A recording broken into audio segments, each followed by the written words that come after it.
Welcome. I'm Michael Bickert. Thanks for joining me today as we explore concepts with the objective of improving your management skills and growing your business. At the beginning of every video, I remind you to pause the video, grab a pen, grab a notepad, and make a commitment to yourself right here, right now, that you will jot down something, some kind of action item, something that you will implement in your business today, because it is all about implementation. Today, I want to talk to you about focusing on those things that are within your control. And you've heard this before. We've all heard this before, and it's imperative. The thing is, I like to cover concepts that you may know about, but are you actually putting into practice? Practice what you preach and implement what you know. So focus on those areas over which you have control. There are a lot of things for managers and business owners to fret about. There are a lot of things to worry about. It's stressful. Business is not for those that are weak in spirit or mind or resolve. It is the kind of thing that you have to have good resilience and move forward day after day. And yet, there's so many things that cloud our mind and come to our attention, and you have to sort through those things. And you have to analyze them and ask yourself, is this something that I should be focused on? And the first sort of filter that I want you to apply is this within my control or not? If it's something that frustrates you, maybe causes you stress or fear, anxiety, and it's outside of your control, then the answer is no. The filter says, no, I'm not going to focus on that.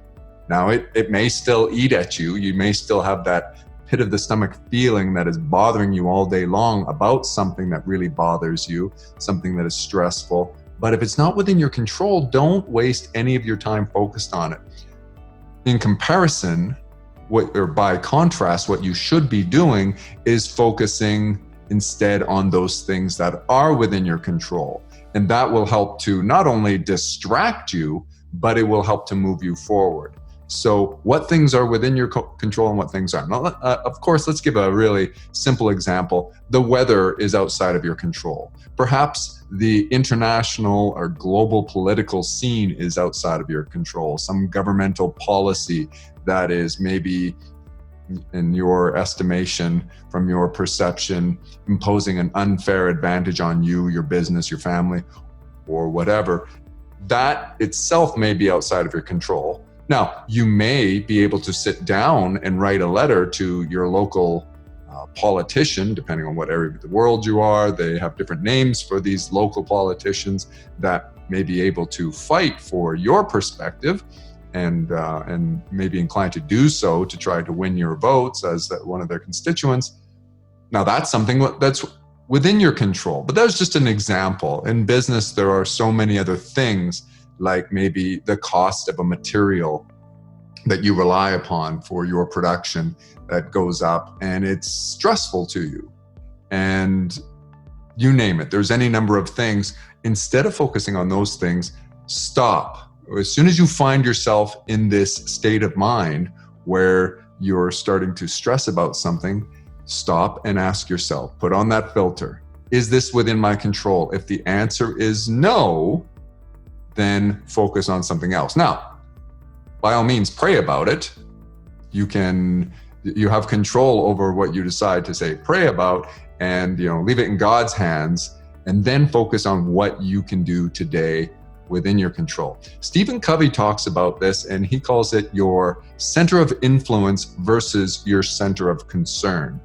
And he describes it that there's a phenomenon that occurs that as you focus on those things which are within your influence, which he calls your center of influence, as you focus exclusively on those things, in fact, your center of influence grows. And that for the average person, for most of us, the vast majority of us, we have centers of influence that are much smaller than our centers of concern or our circle of concern. So if you have any number of concerns about, like I said, global politics, some international economic condition that is existing, some policies or whatever that are in your circle of concern, those may not be in your smaller circle of influence. And he says that the more you focus on your circle of influence, it will actually expand. And occasionally it can become as big as or even surpass the size of your circle of concern. And so, somebody who, maybe the president of the United States is an example of somebody who at one point in his life maybe had, like the rest of us, a circle of influence that was smaller than his circle of concern, but over time his circle of influence grew. And so it's an easy example, an extreme example to use. The president of the United States, of course, he may actually influence more things than he's actually concerned about. And I'm sure there's a lot of political jokes and memes that you could create just thinking about that concept. But the idea is, what are you focusing on today? I've made several videos that recommend you focus on things like your strengths and your top 2 things that you should focus on, and not being focused on the urgent, the tyranny of the urgent. You should be focused on those things that are important. And now I'm saying to you, also make sure that what you're focused on, what you work on, are those things within your control. One of the nice things about focusing on those things within our control is very empowering. It gives you a feeling of liberation and power. And then, as I mentioned before, that so many people mistakenly believe that action follows motivation, when in fact the opposite is always true. By focusing on things within your control and doing things that you have control over, you actually start to experience motivation, and you feel that sense of productivity and accomplishment, which contributes to your sense of purpose and is very motivating and will keep you going. When you visit those analytics, those performance analytics, your report cards within your business, it all comes down to that lowest tier or category. Those are the things within your control. And as you're evaluating your greatest opportunities for improvement within your business, of course, focused on your report card and the measurements, it's by looking at those things, and there are some things outside of your control that you're going to not focus on, but they're still on your report card because it's data, it sends information to you, and then you can use that information to apply in a way that you have control over. So an example might be that you notice that you are getting sufficient, your web analytics demonstrate and provide the data to you to be satisfied that you're getting sufficient web traffic. Maybe you're on the right trajectory, your web traffic is growing, and yet your conversions to leads and inquiries and opportunities that can result in revenue are not seemingly growing. And you might say to yourself, well, I don't have control over what a visitor to my website does. That's absolutely accurate. And so this is what we're getting at today. You apply that filter. It's like, should I stress about the fact that I'm not getting enough leads or opportunities when in fact I am getting enough web traffic? The answer is no, I'm not going to fret about that. Instead, what I will do is I will apply my efforts to the things within my control that will lead to perhaps that should, by all rights, should lead to addressing those things that I have in my circle of concern that are outside of my circle of influence. Okay, so that is the way, that is the mechanism through which your circle of influence can grow to match your circle of concern. So again, in the example, I'm not getting enough leads, I'm not getting enough opportunities to convert to revenue, and I am getting sufficient web traffic. Can I control what the customer does when he's on my website? No, I cannot. It's a free country, it's a free world, hopefully, to some extent it is. And your customers, your prospective customers on your website can bounce anytime they want. They can exit your website anytime they want. You know that all too well. And if they want, they can also choose to proceed and convert to a sale of some kind. That is within their control. It's not within your control. So what you can do then is you can ask yourself questions like, why? why are people visiting the website and not converting to a lead? They're not submitting web forms or inquiries. They're not converting to actual sales if you have e-commerce on your website. And then by evaluating that and putting forth hypotheses, first of all, the first thing within your control is to evaluate it and ask yourself, and maybe talk to other stakeholders. And you will for sure talk to other stakeholders within your business and evaluate that. That's something within your control. And then this brainstorming activity will lead to action items that you can implement. You might say, well, you know what? We're noticing by looking at the web analytics that this particular page is very popular, but nobody then submits a web form. Nobody from there actually clicks on add to cart or whatever the case may be of the conversion that you're looking for. And then your brainstorming leads you to hypothesize as to why. It may be that, well, there's not enough information on this page. I think maybe we should add a video that gives customers more information. People are bouncing, or you might notice the web traffic patterns that they're going somewhere else, and that should send information to you. Again, what they do is outside of your control, but what you do in response to the data that you have is within your control and is deserving of all your attention. In fact, everything you do in business should be guided by that principle of, is this within my control, my center of influence, my circle of influence?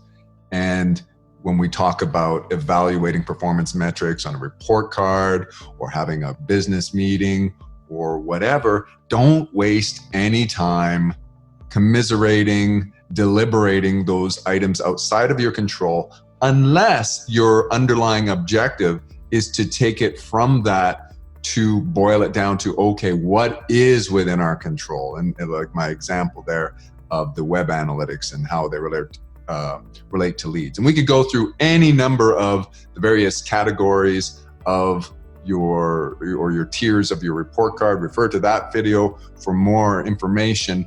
But what I'm saying is, it causes you to focus on something, but don't get stressed out about the thing that's underperforming. That's information. That's what business is all about, and this should be fun. You're here to solve the problems. So look at it like a riddle, like this is a puzzle I need to solve. My team is here for me, and together, my stakeholders and I will be able to solve this problem. And remember, it's not binary. It's not either solved or unsolved. You're looking at things from a current state to desired state, and you're looking to go steps along toward the desired state. So when you're evaluating your performance metrics, you say, well, we have our target, and this caused us to focus here that we are not, there's an opportunity for improvement. We are not achieving our target here. Then you do that brainstorming. You focus on the thing within your control, which is start to evaluate and do a deeper dive into the information. You may need to look up more reports. You may have to do an investigation. You may have to come back. Don't assume just because you're looking at something and you have all the stakeholders in the room that you're going to be able to solve the problem. Sometimes you've got to reconvene at a later date, but you go away from that with action items. You use that RACI principle, and everybody is defined as who's responsible and who's accountable, who's going to be consulted, and who's going to be informed in these various action items. Look up more information on that if you're not sure what I'm talking about right now. It's really important. You have an objective in your meeting, and it's all about implementation, which starts with an understanding that I'm going to focus on the things within my control. Do not waste any time focused on the things that are maybe in your circle of concern, but outside of your circle of influence. I'm reluctant to give too many examples because we could go on and on. I just want to give at least one more, because I think this is the kind of thing that you maybe hear me say and you go, well, I know that. That's obvious, and that's what I do. That is not what I have observed in my management career. And as I look at my management team, there's been a lot of commiserating, deliberating, even arguing and finger pointing throughout the years, not my fault and all this kind of stuff, which really doesn't matter. And so here's another example that comes to mind, and that is employment problems. So you're having a recurring problem with a particular team member of yours. And you end up starting to focus so much of the attention, maybe behind the scenes, management's talking about why this guy does it a particular way and how come he doesn't follow the policy or he's got a bad attitude. And you cannot, again, it's outside of your control what someone else does, including those in your employ. What is in your control is to align the objectives of all the stakeholders, management and the frontline personnel, for example. And have you taken the time to look at somebody's remuneration package and whether or not there is an alignment of objectives through the incentives? And if not, then that's where you should spend your time. Instead of asking yourself, why is that guy, not as agreeable as these other people on our team and everything? Again, that is a simple example, but hopefully it starts to resonate and you think, oh yeah, no, that is true. We do focus on some things outside of our control. Anytime you're talking about another person's behavior, even those closest to you, your children, your spouse, you cannot control their behavior. All you can do is control your own. So in business, it's the very same thing, and you're going to focus on those things and visit the various videos that I have produced if you're looking to glean ideas for, okay, well, how can I solve this problem and what within my control can I exercise? So that's, I think, where I want to leave it today. I really wanted to emphasize this, and these ideas come to me usually out of a conversation with a member of my management team where I'm providing advice to that person, and it sort of resonates in my mind where I go, this is a piece of advice I've given time and again throughout the years. And then I kind of come to that realization, I should produce a video on this because there's a lot of people that can benefit from this kind of coaching who, again, may know this intuitively, but are not practicing it. Or maybe you're practicing it in your personal life and not in your professional life, or vice versa. So most of these materials, which are designed to make you more effective as a manager, will also make you more effective in your personal relationships. So go ahead and try to implement them there as well. That's where we're going to leave it today. Please leave some comments so that we can all learn from one another. Perpetual refinement.